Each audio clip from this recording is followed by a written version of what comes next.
Welcome to VCR, Vintage Cinema Rewind. We're bringing old movies to new viewers. I'm Blake. Incomprehensible Irish dialect. Oh, you like dags? Yeah. I said you like dags. It's funny.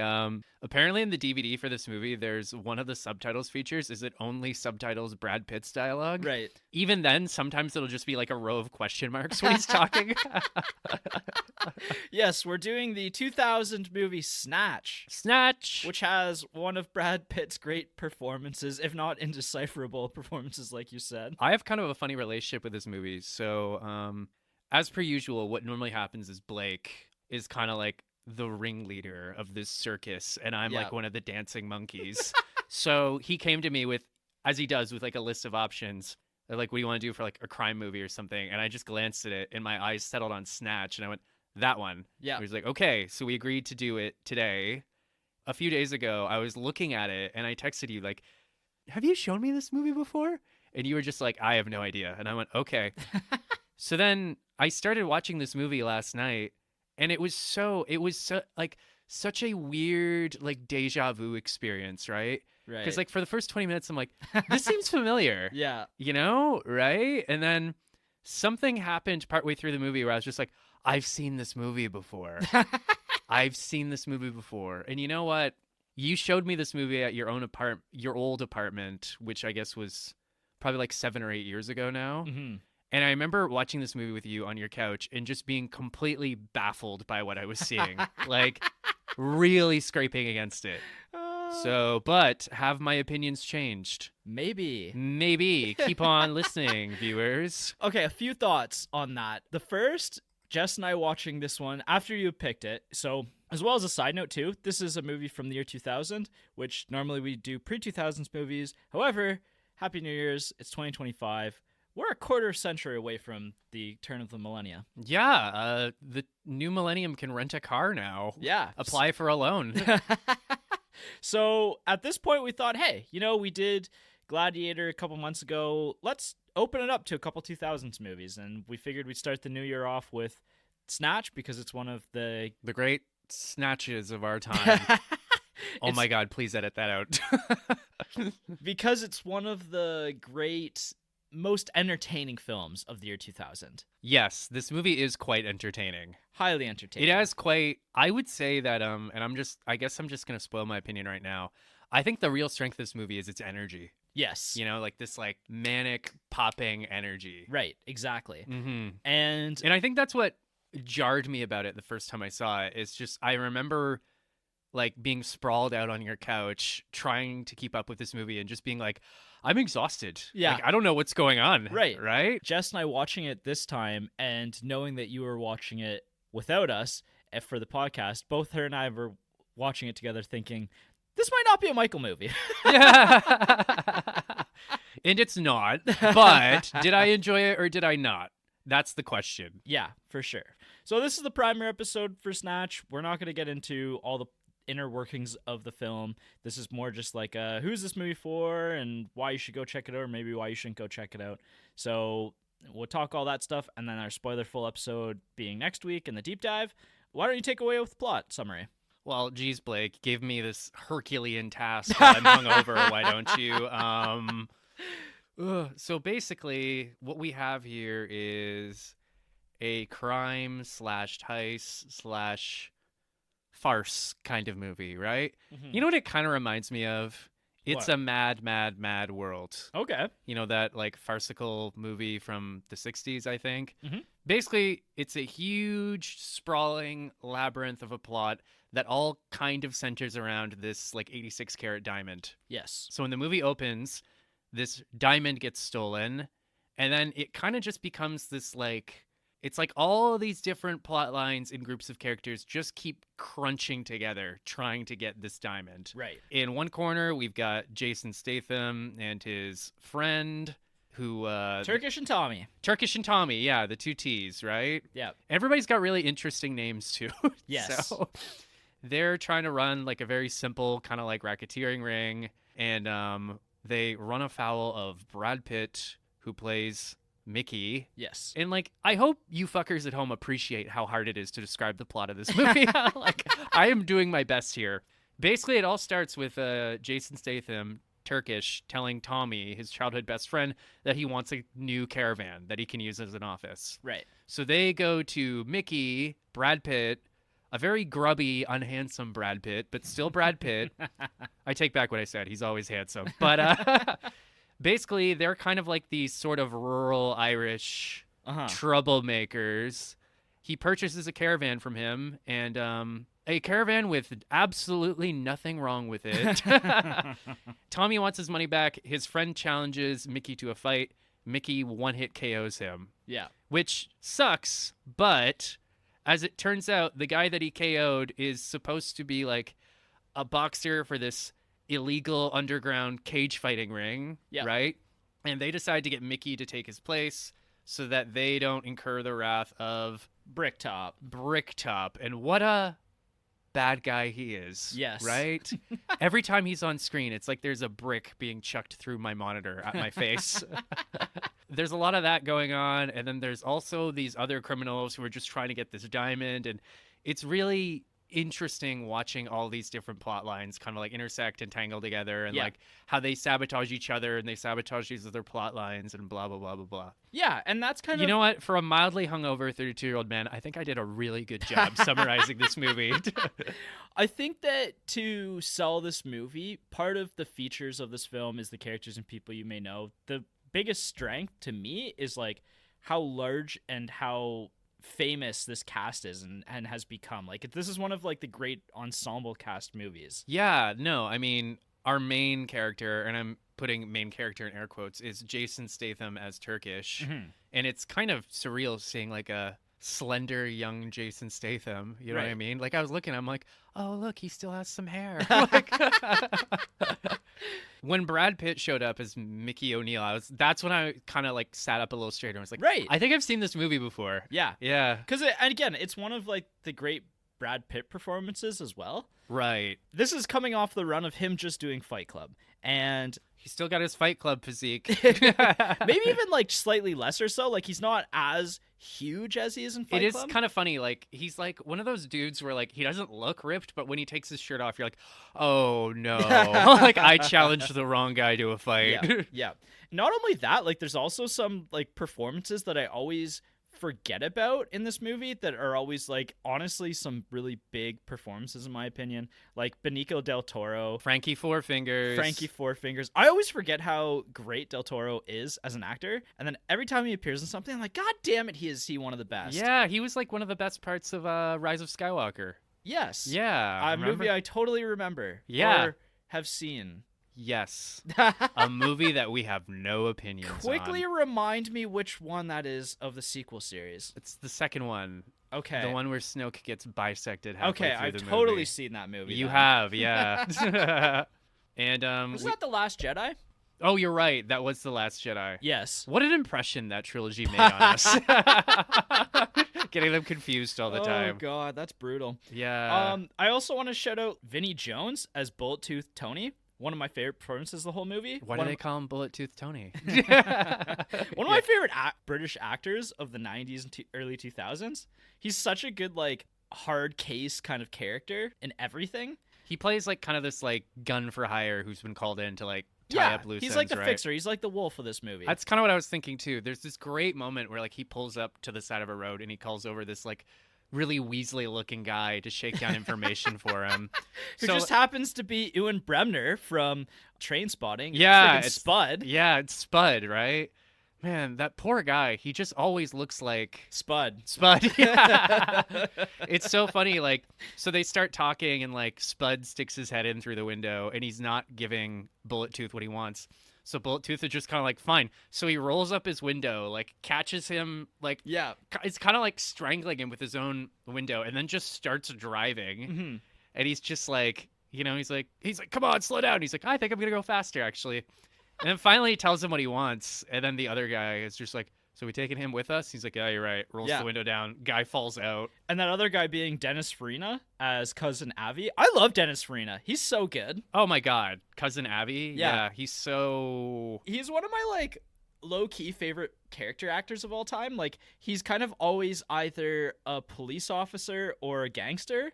And this one, he's leaning more into the gangster side of things. Like, he used to be a cop who turned into, like, an actor afterwards as, like, a second career. Oh, okay. Interesting. So he just has that look, eh? Yeah. Oh, yeah. And that voice, too. I love Dennis Farina. He's so good. What else has Dennis Farina even been in?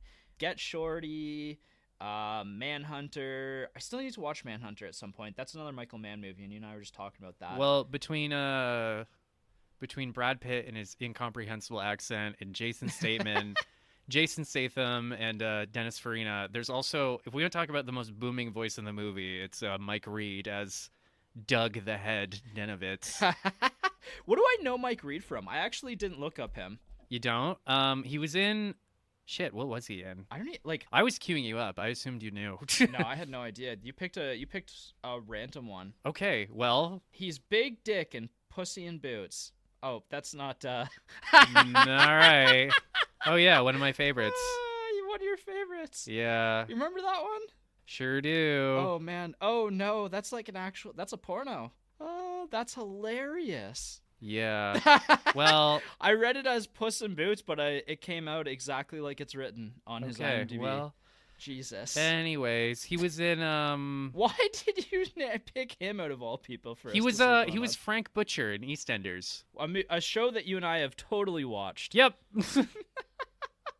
Oh, that's so wow. random. 2025 is off to a real bang here. This has gone off the rails. I'm circling back to somebody that people might actually know. Okay. Lenny James playing Saul, one of the pawnbrokers turned thieves of the movie. He actually is probably a familiar of a lot of people. He's Morgan in the Walking Dead series. Yeah, that's right. Great performance of his in this. He's also like one of the better parts of the Walking Dead, probably. A show that I have totally seen. I mean, you're not missing much past like the second season, honestly. So that show went downhill, unfortunately. I didn't even finish it. But no, I didn't even really start it. I don't know. There's a dozen other characters that we can mention here and actors. You know, when you think about it, this is something I think about a lot. Like, if you have a novel, you have enough time and space to really flesh out a cast of characters. Mm-hmm. Not as much time and space as you probably think, but you do have time and space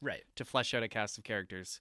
With a movie, you've got, what, an hour and a half, 2 hours, sometimes 3 if you're lucky. Yep. Really, that's not a whole lot of time to develop, like, a cast, right? Not more than, like, 3 characters, usually. This movie has, like, a dozen characters that are all very unique, very distinct, very interesting. Mm-hmm. I would actually really like to just see the screenplay for this movie. Oh my god, it must be so chaotic. I would really like to see that and study it, right? Because it's, like, it's so interesting how all these diverse... I'm picturing like Guy Ritchie like in his bedroom with like a cork board and like lines of thread, like a detective and like a bad detective show. Just be like, okay, what next? What next? Right. Yeah. And so I'm not going to mention too many other actors. I don't think we've hit all the big actors that might draw you actually in. The one character that I will mention as well, because I love him so much, is Boris the Blade. Oh yeah, that guy. I love Boris the Blade, and every time he shows up in this movie is like one of the funniest parts of the movie. On multiple occasions. Okay, let me ask you this. Mm-hmm. Who's your favorite character in this movie? I have a top 3, and we'll talk about that, I think, more in the deep dive, because I think ensemble performance top 3 is what I had in mind. I struggle with this one, because there's 3 characters that I all more or less equally love. I'm going to give it to Vinnie Jones playing Bullet 2 Tony. But that's just me, because I'm a big fan of the Wolf. I like those characters who like the fixers, the guys who just show up and clean house. Yeah. There's a great scene later on where like someone tries to like shake him down at a bar, and he dismantles them so calmly, so efficiently. It's actually terrifying. Yeah. My favorite character, or at least the character I found the most engaging, was Bricktop. Yes. Alan Ford as Bricktop. Like watching this movie again last night, I'm like, I need to study this villain because he is so menacing. So menacing. And there's nothing really physically imposing about him. He's just kind of this older guy with glasses. But quite the opposite, right? Because he's got like thick frames in his glasses. Yeah, like he's kind of, like, in other circumstances, he's just this dorky looking older guy. But like there is a great scene earlier on where he like waltzes into a situation and just parks his ass down on their couch and just starts talking. And I'm like, wow, do not fuck with this guy. Right. Yeah. If I was in the same room with this guy, I would jump out a window. Yeah. It's like the last person that you want to be in a room with. Yeah, exactly. So, anyways. That's a great... I didn't have him on my list of top 3, but honestly, he is one of the people carrying this movie. Absolutely. Yeah, absolutely. Like, him and his ambitions and, like, the fear of crossing him really drive this movie forward quite a bit. Definitely. Yeah. And we should talk about Guy Ritchie as a director. This is such a Guy Ritchie movie. Like, this is the atypical Guy Ritchie movie. Okay, I have to confess, I really know next to nothing about Guy Ritchie. I'm not shocked by that. He's kind of like, this is kind of a Michael blind spot, I would say. One of my many blind spots. I'm wearing thick glasses right now, too. Yeah. I actually, you know what? I think the only Guy Ritchie I can confidently say that I've seen is the fucking 2019 Aladdin remake. I knew you were going to bring that one up. I knew it. And it's only because I saw that on a date and the opening credits came up and it was like directed by Guy Ritchie. And I just went, oh, okay. Like, interesting. Yeah. Guy Ritchie is somebody that I was introduced to probably relatively early. Like, and this kind of also goes into maybe who this movie is for a little bit, because I started really getting into movies. Like, I've always been a big fan of movies, like my entire life, but probably in my teenage years is when I was starting to think like more critically about movies. You know, I kind of came upon him, then I saw Snatch, and then I watched his first movie, Lock, Stock, and Two Smoking Barrels, which is basically like Snatch 0.5. Right. And then I kind of circled back and watched a lot of his other stuff. I've seen probably half of his movies. Like, he did Sherlock Holmes with Robert Downey Jr. Oh, okay. I did see the sequel to that, Game of Shadows or whatever it was called. The first one's really good. Okay, the second one is a little ridiculous, but... Yeah. The first one's actually, like, one of my favorite Sherlock Holmes movies of all time. That's with Downey and... Jude Law. Jude Law, right. Yeah, really solid. I'd like to go back to that one. You know what's funny? Total tangent. Ever since we did... was it The Talented Mr. Ripley in August? I feel like I see Jude Law everywhere now. Yeah, same. I'm being haunted by Jude Law. Just like, oh, hey, it's Jude Law. I would say in the late 2000s and then early to 2010s, he kind of disappears for a little while. I think after the Sherlock Holmes second movie didn't do super hot. But then since then, like late 2010s, he comes back. He does the Aladdin movie, like you mentioned. Does The Gentleman, which was really well regarded on Netflix, and then spawns a TV series, which has been pretty good so far. Jess and I think, just wrapped up the first season of that. And then in 2023, he did 2 movies. One of them, Operation Fortune, I don't know a whole lot about other than I saw Aubrey Plaza's in it. And then he did The Covenant, which is really good. No, Blake, it's Guy Ritchie's The Covenant, right? By the way, you know you're a household name when you can start throwing your name in the title of your movies. What's really, really, really interesting about Guy Ritchie's The Covenant, if he actually didn't include his name stylized like that in the movie, you actually probably wouldn't guess that it's a Guy Ritchie movie. Okay, well, let me ask you this, because you clearly know more about this guy than I do. Yes. How would you characterize his style? Flashy editing, an ensemble cast of characters that are all almost even like memes of themselves, that generally speaking, most of them are bad people who don't really have much of an arc except for getting what they deserve by the end of the movie. So it's almost like a morality play. Kind of, yeah. Yeah, you know, it's funny. While you were talking, I just kind of scrolled his Wikipedia page because that's the cutting edge research I do on Vintage Cinema Rewind. And it's funny, his Wikipedia page said like he cites Quentin Tarantino and Sergio Leone as influences. And like watching this movie last night, I kind of got that. Yeah. Especially that first conversation where the robbers disguised as Orthodox Jews are like wandering into the place and like they're having this very weird esoteric conversation about like mistranslations of the Bible. Yeah. And then they suddenly rob the place. I was like, this feels very Tarantino-y. I think actually, funny enough, we did True Romance last year. Yeah. And I think funny enough, that's the movie that I would pinpoint as one of Guy Ritchie's major inspirations. Not the one directed by Tarantino, but the one written by him. The one that he wrote. Yeah. I think that's the movie that shares some of the most DNA with the Guy Ritchie formula. And I even maybe mentioned it back in that episode last year as well, because I really like that movie a lot. But that's kind of what I get from him. And I mean, it's not like he's picking bad directors to aspire to, right? Like Sergio Leone and Quentin Tarantino are probably two of your favorite directors, I gotta imagine. Yeah, I got to imagine that as well, especially Leone.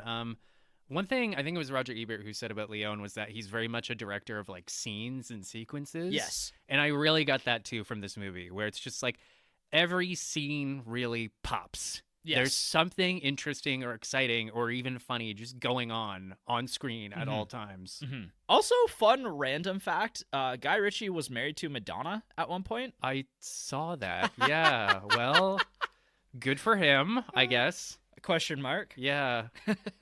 What an interesting life Guy Ritchie has led. But Yeah. no, I've seen a lot of his movies. He also had The Ministry of Ungentlemanly Warfare in 2024, which I liked, but I didn't love, and I'll probably not come back to. Like, it's not high on my Guy Ritchie list. Like, honestly, if I had to name one movie that I think is my Guy Ritchie movie, it's probably Snatch. It probably is this one. I'm talking up my ass here because I don't really know anything about Guy Ritchie. But yeah, this feels like a very Seminal Guy Ritchie piece. movie. Yeah, seminal work. Yeah, I mean, I still have to go back to Lock, Stock, and Two Smoking Barrels. Funny enough, even though these two movies are even at points criticized for being Snatch being pretty derivative of Lock, Stock, and Two Smoking Barrels, I kind of wonder if Lock, Stock is maybe even slightly better, even though it has a lower budget and, like, you know, it's kind of his first attempt at this kind of a story. Yeah, but like you see that all the time, even with what's his face, George Miller. Mhm. You know, you can look at like The Road Warrior, and then you look at Original Mad Max? no, Fury Road, or I guess you can look at all those Mad Max movies, and you can see he's kind of doing the same thing, just with a bigger budget each time. Yes and no. I don't know if I agree with that example, because each Mad Max movie is kind of unique in a sense. Okay, fine. No, you're right. I'm more talking about like Road Warrior and Fury Road. Who is this movie for?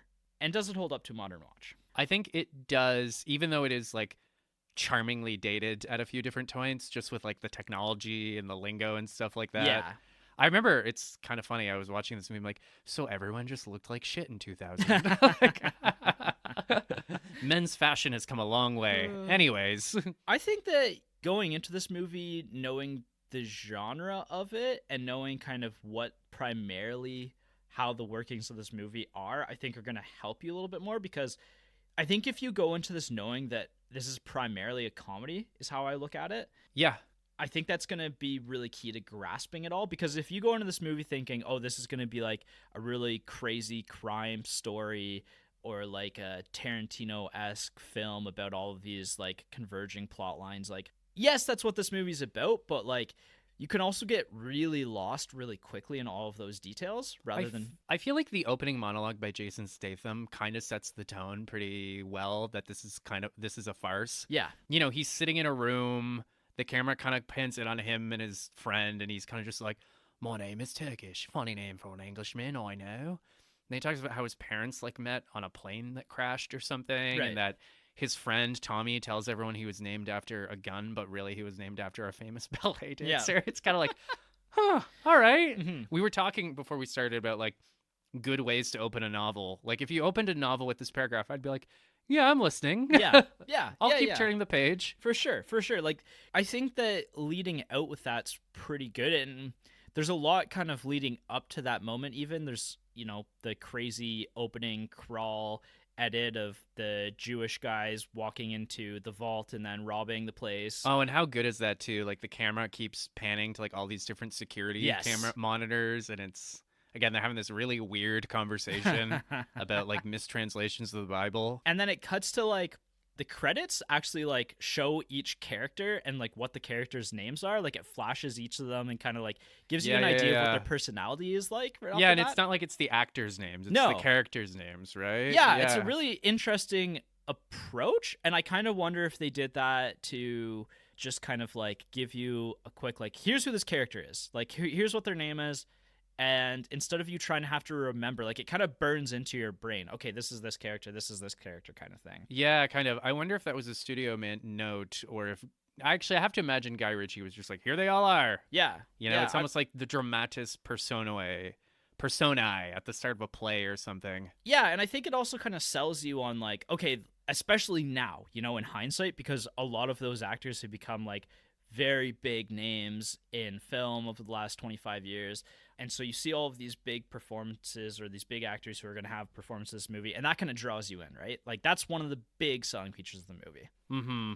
I also say that this is like, you know, the movie oozes with so much charisma and style that like it's going to just pull most people in. Like, this is generally speaking a crowd pleaser. I think I've heard some people say that like this kind of feels like a movie that's more like style over substance, but like I think that's missing the point. Like, the style is part of the substance, right? Yeah. Yeah, it's got this like energy to it that just, I actually really want to see this movie again. Just because I feel like I missed certain things because it just moves at such a breakneck speed. That's actually another good feature of this movie. I think this is one of the most rewatchable films that we have done on this podcast. Yeah. Because there's so many details in this movie, and they're happening at such a rapid clip that like you shouldn't hang on to any particular detail, because then you will get lost in everything else that's going on. But it also just makes going back and watching it and being like, oh, I see why that character's doing that now. I missed that last time. Right. That's what really rubbed me the wrong way about this movie when we watched it 7 years ago. Is I was just like, I don't know what's going on. Like, I'm so lost. But now at like 32, I'm like, I don't know what's going on. I'm so lost. I think as well, this movie goes like absolute hardest when you're like 16 to 19 too, and you're first getting into movies. Like, this is a gateway movie to me. Yeah, no, actually, it's kind of like, I feel like in your late teens, you either watch this or Pulp Fiction. One of those movies will ruin your life. Nice. I do kind of agree with you, though, that there are like some beats and some dialogue that definitely doesn't hold up anymore. Like, the movie is pretty racist, honestly, or classist even more so. Well, there's all this stuff about the pikeys, the gypsies. Gypsies, yeah. The traveling Irish people is what you're actually supposed to say. I did look it up to see if there was a proper like term. So they're traveling Irish people. Yes, they're Irish travelers. Okay, interesting. So they're just like rural Irish folk who literally are Irish travelers. They travel around. They live nomadic lifestyles. So they're not even gypsies are Romanian. So they're not Correct. even Romanian. They're not even gypsies. They're not even Romanian. But that's that's just what they call them because of their lifestyle. Yeah. Okay, then yeah, that is racist. Yes. Well, yeah, a little bit racist, a little bit like classist. So doesn't hold up. But the thing is I think that this movie toes a very close line about it becoming, you know, racist and classist. But also, I think Guy Ritchie's towing the line of like, here's maybe how some of the British people and how some of the Brits maybe like treat some of these people who are from a lower class, and like the negative derogatory stuff they might actually say. But let's actually like maybe show these characters in a positive light. Like, they're really the only characters. They have probably one of the better arcs of the movie. Yeah, more on that next week. But yeah, there is something to that, isn't there? Yeah. The other thing I actually think that doesn't get brought up as much is the amount of dog violence that's in this movie. Yeah, actually, like, trigger warning, if you're sensitive to animal cruelty, there's a lot. There's a lot of like, it, yeah. More than I remembered. Right. Dog violence, implied dog violence, and instigated dog violence has it in spades. So if you're not into that... But some very well-fed pigs. Some very happy pigs. Yeah, exactly. So that might be of a little bit of concern. But yeah, otherwise, like, this is a movie that I think should almost be on everybody's bucket list to watch at some point. Yeah, I agree. I had a good time with it. And your one scene to sell a movie. That would be... It's the second one on Movie Clips. It's just called I'll Fight For Ya. I'll fight you for it. Oh, I'll fight you for it, yeah. I also have that movie clip as well. Yeah, because that's kind of, in some ways, that's kind of what instigates the whole... I don't want to say the main plot, but maybe like the A plot, kind of? Yeah. Yeah, there's the two plots, like the Turkish plot, and then there's the diamond plot, and then they eventually converge. But so basically what happens is Brad Pitt and his friends have sold Tommy a lemon, essentially. They've sold him like a caravan without wheels. I don't want your caravan back, it has no wheels. Yeah, right. He's like, hey, you agreed to buy it like as advertised or like as is. Yeah. So then this big guy that Tommy brought with him challenges Mickey to a fight. and they go into, it's actually, the boxing and the fighting in this movie is so well shot. Yeah. It's so like electric and intense. So anyways, this big guy and Brad Pitt starts squaring up, and Brad Pitt's very lean and shredded, but this other guy is like huge, right? He's kind of mopping the floor with Brad Pitt, and then finally at one point he just keeps saying like stay down. Finally Brad Pitt just knocks him, and he just one punch. Yeah, it's like really this is One Punch Man before One Punch Man, right? Yeah, it's a great scene. They're fighting in like, it's almost like a barn or something with like these kind of like this like wooden fence. Yep. The big guy hurls Brad Pitt into a wooden fence, knocks it over, and then Brad Pitt just decides to get up. So his friends lift the wooden fence with him on it, and he just snaps back onto his feet. Like it's so, that's what I mean about this movie just having so much energy. You know? Yeah. And you actually brought up a really good point that this is also a low-key boxing movie. Like it's a fight movie. Yeah, kind of. Like there's 3 big brawls in this movie.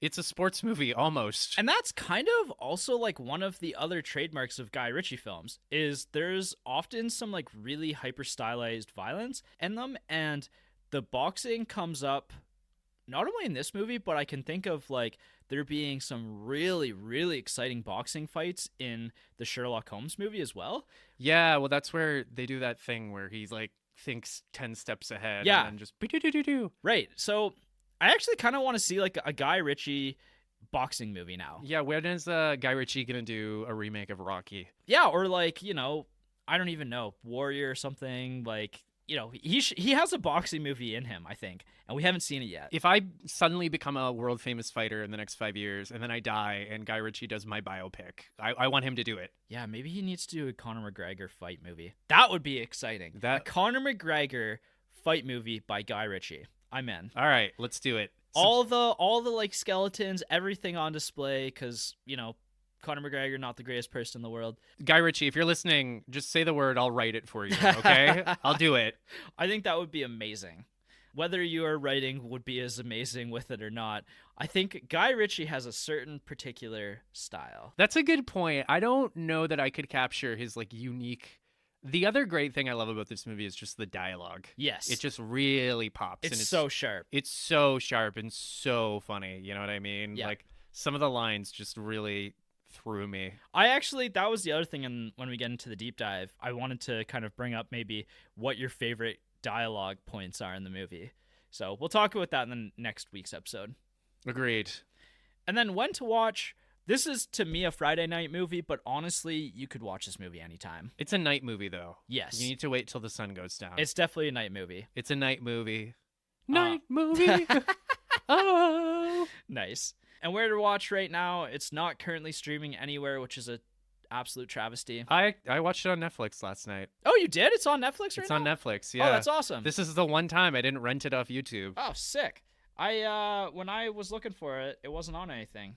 Well, joke's on you. I forgot I had Netflix, and then I went in, looked for it, found it, watched it, saved myself $5 dues. Hey, look at you. 5 coconuts. Wow, it's on Netflix now. That's awesome. What great timing. Woo! And that's it for the primer episode. I hope you go and check this one out if you haven't seen it before. And if you have seen it before and we're like Michael and haven't watched it in so long, you're like, I don't know if I got it the first time. You should go back and watch it again. Yeah. Because it's really good. It is good. It's a good time. And otherwise, we will see you next time for the spoiler-full deep dive episode. As always, tell your dad. Your dad will really enjoy this one. Yeah. Maybe not your mom, but your dad, certainly. Yeah, definitely. This is a guy movie for sure. It is funny, before we break for the week, and I was watching this movie, and at one point I was like, are there any women in this movie? There's a couple. There's very few. Yeah. This is almost entirely male testosterone film. Yeah, there's 3. They don't really do a whole lot, but there are 3 of them. I can't even think of the third. I can think of the mom. The mom. Obviously. Yeah, Brad Pitt's ma. Yeah. Yeah, that's literally it. Yeah, that's it. They're more devices than anything. Kind of, yeah. Okay, we'll see you next time. Bye.